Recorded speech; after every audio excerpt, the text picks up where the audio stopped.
नमस्कार, सूबा बोलेगा में आपका स्वागत है। मैं हूं प्रियंका और आज हम सूबा बोलेगा में बात करेंगे तार तार मानव अधिकार।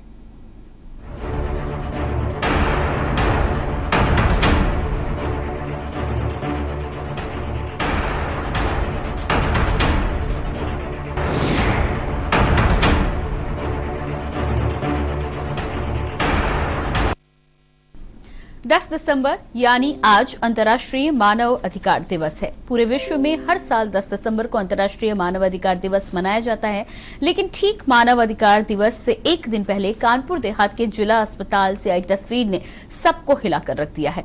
और इस साल की थीम समानता असमानताओं को कम करना, मानव अधिकारों को आगे बढ़ाना, लेकिन यूपी पुलिस का इससे कोई लेना देना नहीं।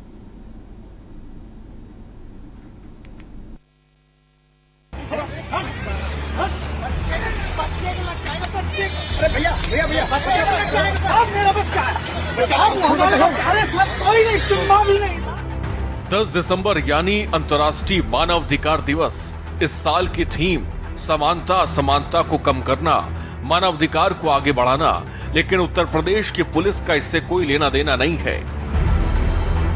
उत्तर प्रदेश पुलिस भले ही अपनी कार्यशैली के लिए खुद की पीठ थपथपाती नजर आती हो, लेकिन कानपुर देहात से एक ऐसी तस्वीर निकलकर सामने आई है जिसने पुलिस के काम करने के तरीके पर सवाल खड़े कर दिए हैं।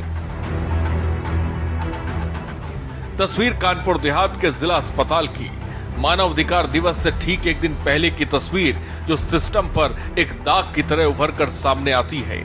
आप साफ तौर पे देख सकते हैं कुछ लोग ओपीडी के बाहर बैठकर प्रदर्शन कर रहे हैं, लेकिन कुछ सेकंड बाद ये तस्वीर बर्बरता की सारी हदें पार कर देती है।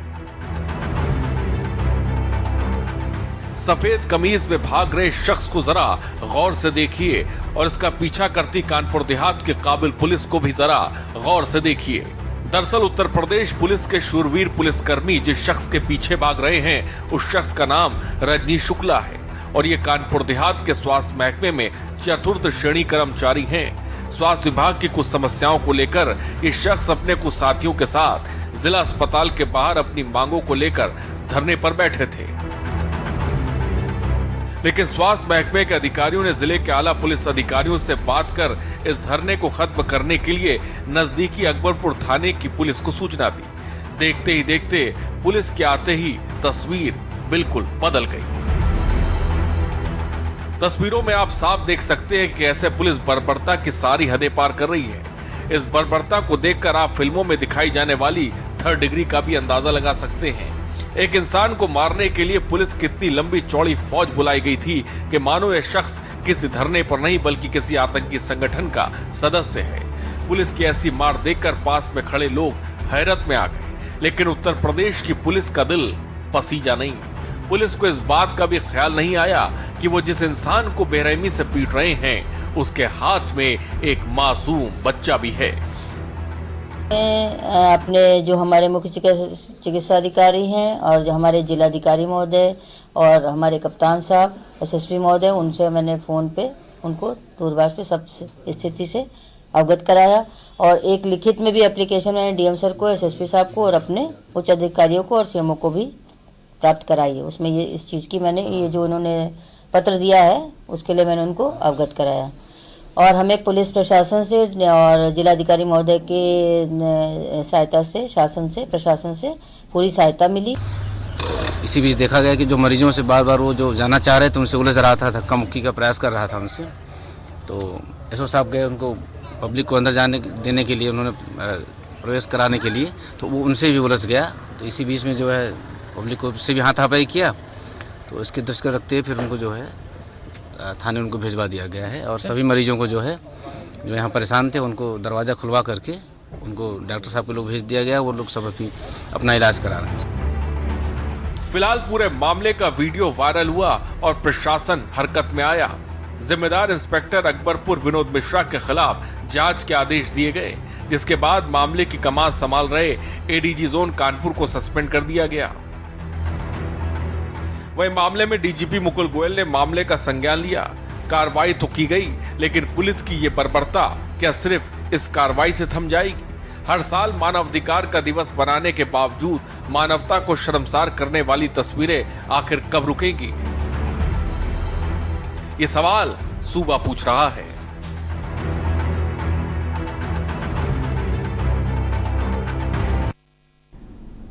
तो सूबा बोलेगा में आज हम चर्चा करेंगे जिस तरह से ये वीडियो आप सभी लोगों ने देखा है। इस वीडियो को देखकर इस बात का साफ अंदाजा लगाया जा सकता है कि मानव अधिकारों की जब हम बात करते हैं तो मानव अधिकारों का पुलिस से यहाँ पर कोई लेना देना नहीं है। जिस तरह से कानपुर देहात की पुलिस यहाँ पर इस शख्स को पीटती हुई नजर आ रही है, साफ तौर पर इस तरह की वीडियो देखने के बाद एक बात तो पूरी तरह से साफ हो जाती है कि जिन मानव अधिकारों की हम बात करते हैं उन मानव अधिकारों का पाठ पुलिस वालों को जरूर पढ़ाया जाना चाहिए।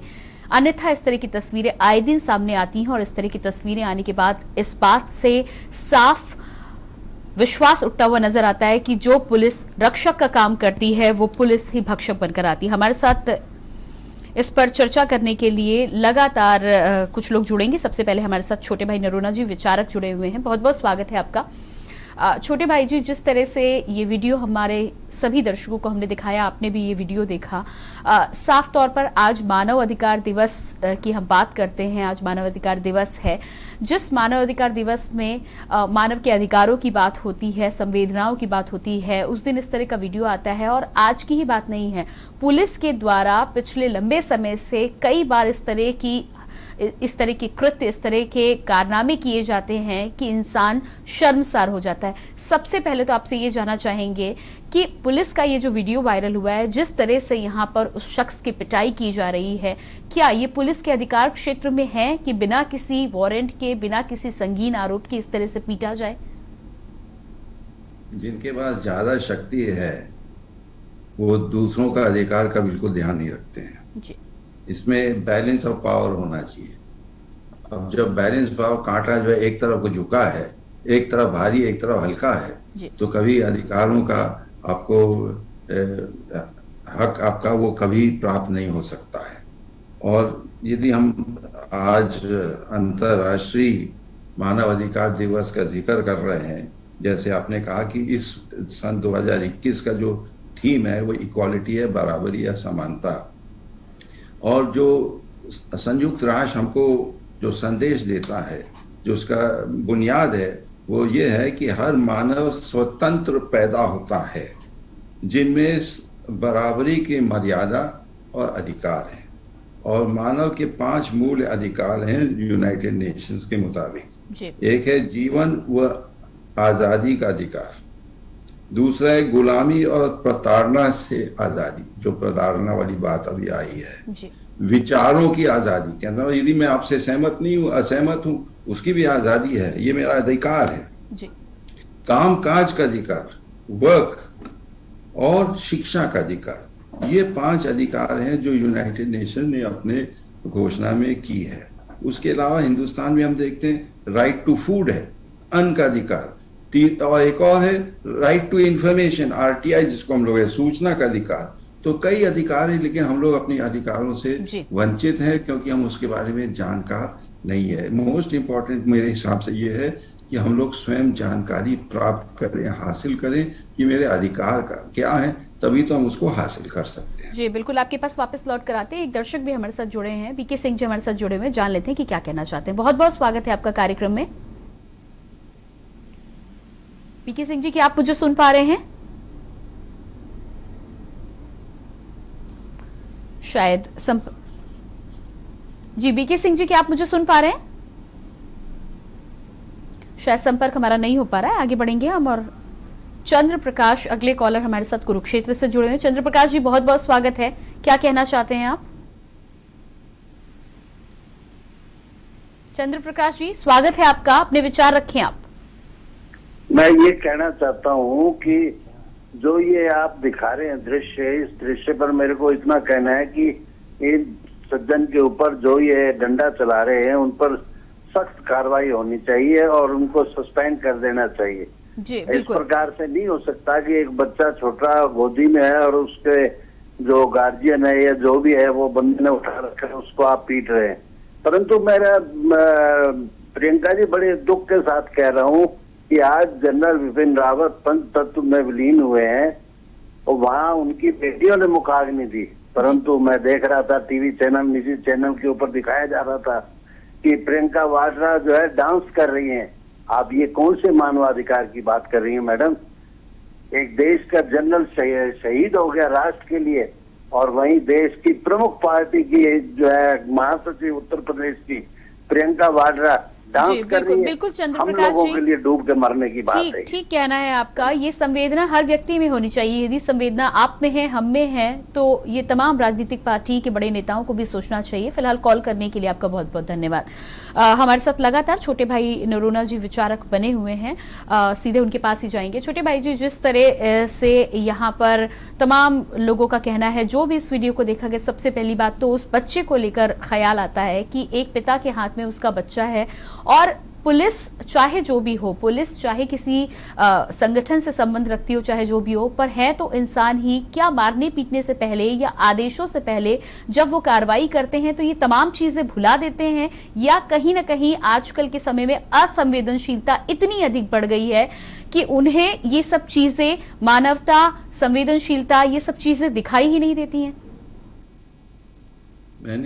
मैं उसी बात को फिर दोहराऊंगा कि जब हम इतने सशक्त हो जाते हैं तो हमको दूसरे की परवाह नहीं है जी। और आपने अभी जो बच्चे का दृश्य दिखाया, अखबार में भी था, लेकिन इससे भी भयावह जो हम लोगों ने हाल में देखा, जो नागालैंड के मोन जिले के ओटिंग गांव में जब 6 कोयला खनन के मजदूर अपने घर लौट रहे थे और उन पे अंधाधुंध फायरिंग की गई, और अब कहा जा रहा है धोखे में हो गया जी। धोखे में कैसे हो सकता? 3:30 बजे दिन का वक्त था, पिकअप खुली गाड़ी है, उसके बाएं दाएं खुला रहता है कि आप नहीं देख सकते जी ये मजदूर है या आतंकवादी या कौन है?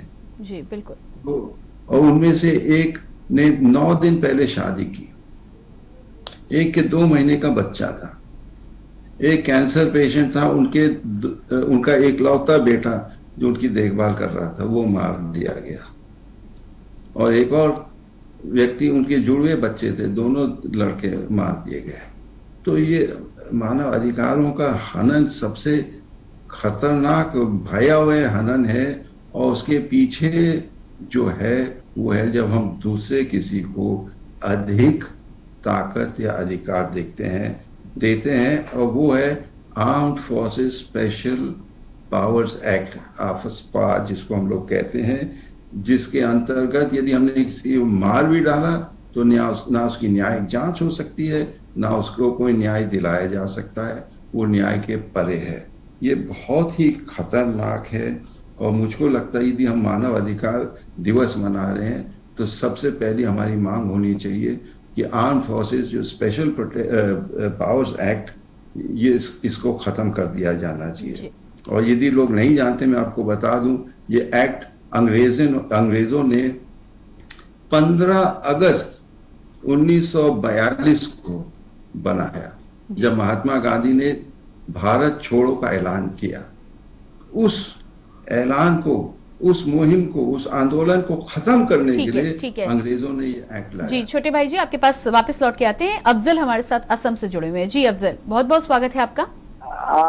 प्रियंका जी को नमस्कार। जो देखा है बहुत अच्छा लगा है, लेकिन इतना दुख लगा है, बच्चा है उसके साथ में, इतना कुबाया, इतना मारा, वो पुलिस का जानवर है, उसको तो हम जेल में भेजना पड़ेगा, इतना मत कष्ट दिया।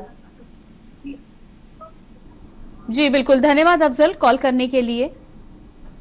तो लगातार आज हम जिस तरह से मानव अधिकार दिवस को लेकर चर्चा कर रहे हैं, हमारे साथ लगातार छोटे भाई नरोना जी बने हुए हैं। चर्चा को हम जरूर आगे बढ़ाएंगे, लेकिन फिलहाल एक छोटे से ब्रेक का वक्त हो चला है, इसी पर हम बातचीत करेंगे। बने रहिए हमारे साथ, देखते रहिए के न्यूज।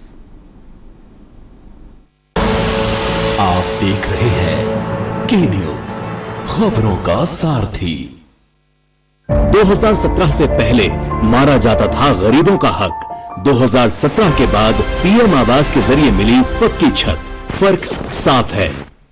2017 से पहले भूमाफिया रहते थे मौज में, 2017 के बाद रहते हैं जेल में। फर्क साफ है। 2017 से पहले आस्था का होता था अपमान, 2017 के बाद उसे मिल रहा उचित सम्मान। फर्क साफ है। 2017 से पहले रंगदारी के कारण करना पड़ता था पलायन, 2017 के बाद सुरक्षित माहौल में हो रही घर वापसी, फर्क साफ है। सुबह के लिए उड़ चला गैरों की ज़मीं पर, खुशबू अपने पन की ढूंढता। दूर कितना भी जा, इस जुबान से दूर ना जा पाओगे। रुमल, बोलो जुबान केसरी।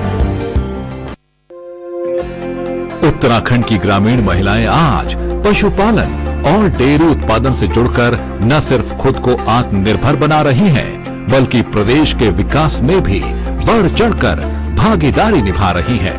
उत्तराखंड सरकार और जायका वानिकी परियोजना ने ग्रामीण महिलाओं को डेयरी उद्योग से जोड़ने के लिए पहाड़ों में जगह जगह मिल्क कलेक्शन सेंटर खोले हैं, जहां दुग्ध व्यवसायी महिलाएं अब आसानी से दूध बेचकर अपनी आमदनी बढ़ा रही हैं। जब से यहाँ पर डेयरी खुली है तब से उन्हें यहाँ पर काफी समय की बचत भी मिलती है और यहाँ पर दूध के जो रेट है वो भी अच्छे दिए जा रहे हैं। उत्तराखंड सरकार के कुशल मार्गदर्शन में महिलाएं स्थानीय रोजगार को अपनाते हुए मिल्क प्रोडक्ट्स और कई उत्पाद तैयार कर रही हैं। पशुपालन, पहाड़ी अनाजों की खेती के साथ साथ अब डेयरी और दुग्ध उत्पादों से भी महिलाओं ने अपनी पहचान बनाई है। महिला सशक्तिकरण और स्वरोजगार का बेहतरीन उदाहरण बनी पहाड़ की महिलाएं कोरोना काल के बाद अपने लक्ष्य की ओर बढ़ते हुए मिल्क कलेक्शन सेंटर के सहयोग से पशुपालकों की आमदनी बढ़ाने में भी शानदार भूमिका निभा रही हैं। संतुष्टि, आत्मविश्वास और आत्मनिर्भरता की ये मुस्कुराती तस्वीरें पहचान बन रही हैं उत्तराखंड सरकार की कामयाबी की। उत्तराखंड सरकार के संग नारी सशक्तिकरण के बढ़ते कदम। आप देख रहे हैं के न्यूज, खबरों का सारथी। ब्रेक के बाद एक बार फिर आप सभी का बहुत बहुत स्वागत है सूबा बोलेगा में। आज हम चर्चा कर रहे हैं तार तार मानव अधिकार की। हमारे साथ तमाम लोग जुड़े हुए हैं। सबसे पहले दर्शक जुड़े हुए हैं, उनसे बातचीत कर लेते हैं। रियाज हमारे साथ पीलीभीत से जुड़े हुए हैं। रियाज, बहुत बहुत स्वागत है आपका। क्या कहना चाहते हैं आप? जी बहुत बहुत शुक्रिया आपका। मैं ये कहना चाहता हूँ कि इस तरह की जो घटनाएं हैं वो अक्सर देखी जा सकती हैं हमारे यहाँ पे, लेकिन सिर्फ कुछ ही पुलिस वालों की वजह से पूरा महकमा बदनाम होता है जी। और जो कुछ भी सामाजिक कार्यकर्ता बोल रहे हैं मैं पूरी तरह से इनसे इत्तेफाक रखता हूँ। जो कुछ भी कह रहे हैं, सरकार को ऐसे कानून बनाना चाहिए, इन पे लगाम कसना चाहिए ताकि मानव अधिकारों का उल्लंघन ना हो सके। जी बिल्कुल, बहुत बहुत धन्यवाद हमें कॉल करने के लिए रियाज। अगले कॉलर हमारे साथ कृष्णा कानपुर से बने हुए हैं। कृष्णा जी, बहुत बहुत स्वागत है आपका। जी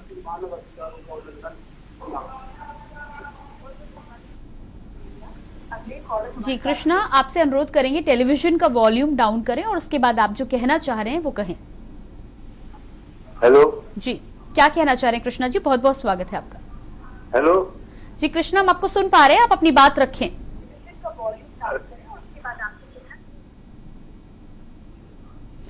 बहुत बहुत धन्यवाद हमें कॉल करने के लिए। तो लगातार हमारे साथ छोटे भाई नरोना जी विचारक बने हुए हैं, सीधे रुक कर लेते हैं उन्हीं का। छोटे भाई, जो जिस तरह से मानव अधिकारियों की हम बात कर रहे हैं, एक बहुत बड़ी खाई है, ये बात तो सही है और सोसाइटी में ये बनी हुई है। एक व्यक्ति बहुत शक्तिशाली है, दूसरा बहुत ही निम्न स्तर पर है। चाहे हम गरीबी की बात कर ले, कमजोर व्यक्ति की बात कर लें, और उस खाई को पाटने में न जाने कितना समय लगेगा, इस बात का भारतवर्ष में अंदाजा नहीं लगाया जा सकता। मानव अधिकार के लिए कई संस्थाएं काम करते हैं, कई व्यक्ति काम करते हैं, समाज सुधारक काम करते हैं, लेकिन क्या लगता है आपको कि किस तरह से और अधिक कदम आगे बढ़ाए जाने की आवश्यकता है कि ये जो खाई की हम बात कर रहे हैं, इसे पाटने की ओर कम से कम आगे बढ़ा जा सके? इस खाई को पाटने के लिए मैं एक समाज शास्त्री के कुछ ज्ञान आपके, मेरा खुद का ज्ञान नहीं है जी, उनके ज्ञान को मैं आपके सामने रखता हूं, क्योंकि समानता की बात है। समानता के लिए समाज शास्त्री बताते हैं 3 प्रकार के समानता है। Equality of opportunity, equality of treatment, equality of result. अब मैं इसको थोड़ा स्पष्ट कर दूं। इक्वालिटी ऑफ अपॉर्चुनिटी मतलब अवसर, जैसे 6 बच्चे पढ़ रहे हैं एक स्कूल में, एक ही इम्तिहान दे रहे हैं, अवसर बराबर है, लेकिन जो अमीर है, जो ट्यूशन पढ़ता है, जिनके घर में लाइट है, रोशनी है, इंटरनेट है, वो निकल जाएगा। अपॉर्चुनिटी बराबर है, लेकिन वो समानता नहीं है।